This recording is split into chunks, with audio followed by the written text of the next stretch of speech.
मेदो रोगा अति संतपर्णार्थ जायन्ते।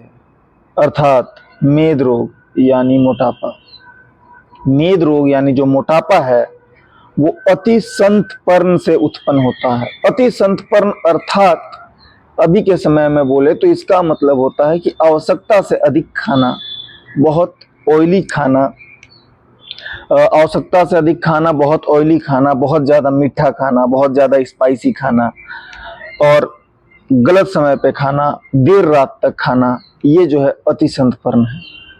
इसको महर्षि वाग्भट जी इसको बोलते हैं कि जो अति संतपर्ण है, अति संतपर्ण ही आपके मोटापे का कारण है। अभी के प्रचलन में, अभी के समय में अगर इसको देखा जाए तो कोल्ड ड्रिंक्स पीना, बहुत ज्यादा मिठाइयाँ खाना और देर रात तक खाना खाना, ये सब जो है अभी के समय में अति संतपर्ण के उदाहरण है।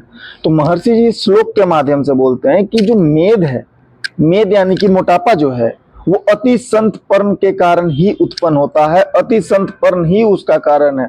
और अति संतपर्ण का जो उदाहरण है, अभी मैंने आपको बताया कि अति संतपर्ण के जो उदाहरण है वो गलत खान पान ही अति संतपर्ण के उदाहरण है। जैसे जब अधिक खाते हैं, बहुत ज्यादा खाने लगते हैं, या बहुत ज्यादा स्पाइसी खाते हैं, या फिर बहुत ज्यादा ऑयली खाने लगते हैं, तो होता क्या है कि शरीर उसको चर्बी के रूप में, फैट के रूप में जमा करने लगता है, वो भी बैड फैट। जब शरीर उसको बैड फैट के रूप में जमा करने लगता है तो वो जो बैड फैट होता है, वो बैड फैट धीरे धीरे शरीर के आपके वजन को बढ़ाने लगता है। जब वजन बढ़ने लगता है तो आपका पेट बाहर आता है और यही शुरू होती है बीमारी।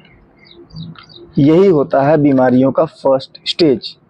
जो बीमारियों का फर्स्ट स्टेज है, जैसे ही आपका वजन बढ़ा, मोटापा बढ़ा, आपका पेट बाहर आया, यही आपके बीमारियों का फर्स्ट स्टेज है। जैसे बीमारियां fatty liver, diabetes, high blood pressure, जोड़ों के दर्द, ये जितनी भी बीमारियां हैं लगभग मोटापे से उत्पन्न होती हैं।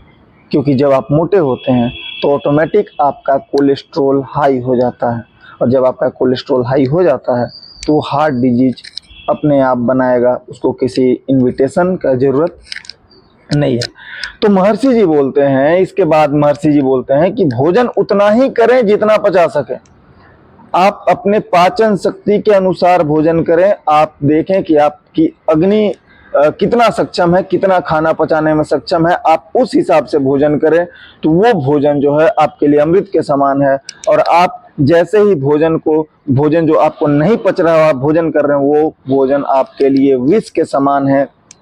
ये महर्षि जी बताते हैं। महर्षि जी बोलते हैं कि आप नियमित एक्सरसाइज करें, नियमित व्यायाम करें, समय पे भोजन करें, समय पे सोएं, आप अपना दिनचर्या सही रखें, तो आप इन सब चीजों से आसानी से बाहर आ जाइएगा।